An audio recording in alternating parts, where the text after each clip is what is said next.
The firefight in California now in day 4. Today we saw firsthand how homeowners continue to face the wildfires head on. Topanga's there. If we burn, Topanga burns. We need to stop this. Using water hoses, shovels, and sprinklers, these residents have been fighting for days. You're sweating, you're covered in water and dirt. Why are you doing this? Because there's a whole community behind us, and if we go, they go. With firefighters on the ground and the wind slowing down, air assets attack the blaze from above. We're in the middle of the Palisades firefight right now. That is a Firehawk. It's a Black Hawk helicopter that has up to 1,000 gallons of water, dropping it right on some of the hottest spots of this wildfire. The accuracy of those airdrops was unbelievable. Even Carmen Harmon, who is 6 months pregnant, spraying down her home with water. She's expecting a boy and says she's trying to ensure her baby has a place to come home to. We're ready to go if we need to. We have routes out, but yeah, we want to try and stay and fight. And the threat isn't over. Today, new evacuations ordered as a fire broke out in Granada Hills. And last night, another new fire near Calabasas. A furious effort held back these flames, but with each new outbreak, already thin resources are being stretched even further. Today, there's one less firefighting plane in the air after a super scooper was struck by what the FBI is investigating as a civilian drone strike. The damage left a fist-sized hole in its wing, grounding the vital aircraft designed to drop 1,500 gallons of water on fire. The fires have now burned more than 56 square miles. That's larger than the city of San Francisco. More than 12,000 structures damaged or destroyed.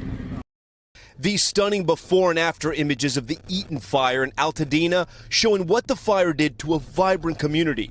According to the Los Angeles County Medical Examiner, the fires have now killed 11 people, including 83-year-old grandfather Rodney Nickerson of Altadena. And the number of dead is still expected to rise. There's still a lot of people who are unaccounted for. We don't know where they are. I think this toll is likely to go up, whether it's significant or not. Pray God it's not. Hajime White lost her father, Anthony Mitchell, and younger brother Justin, who had cerebral palsy.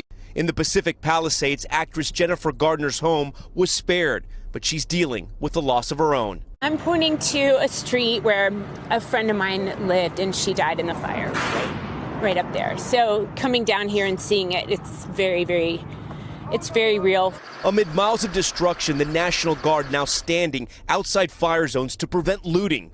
Today, Governor Gavin Newsom called for an independent investigation into the loss of water pressure in fire hydrants.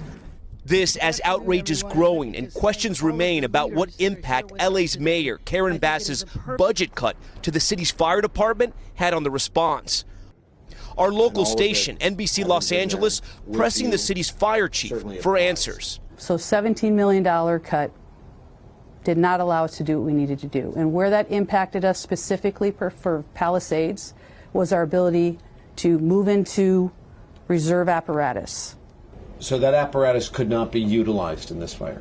We were limited with the number of resources that we could add and pre-deploy to this fire, yes. Searching for answers as to what went wrong, as so many now search for a new place to call home. Tom, let me circle you back to the top of that story. The residents you were with in Topanga, were they able to save their neighborhood? Look, Lester, we were there as those flames were climbing up that hill, but those residents would not stop. With the help of the firefighters, those helicopters, and those airplanes, they took back control. By the time we were done, the smoke had largely cleared out of the canyon. And even though they won the battle today, all the residents there know this war is far from over. Lester.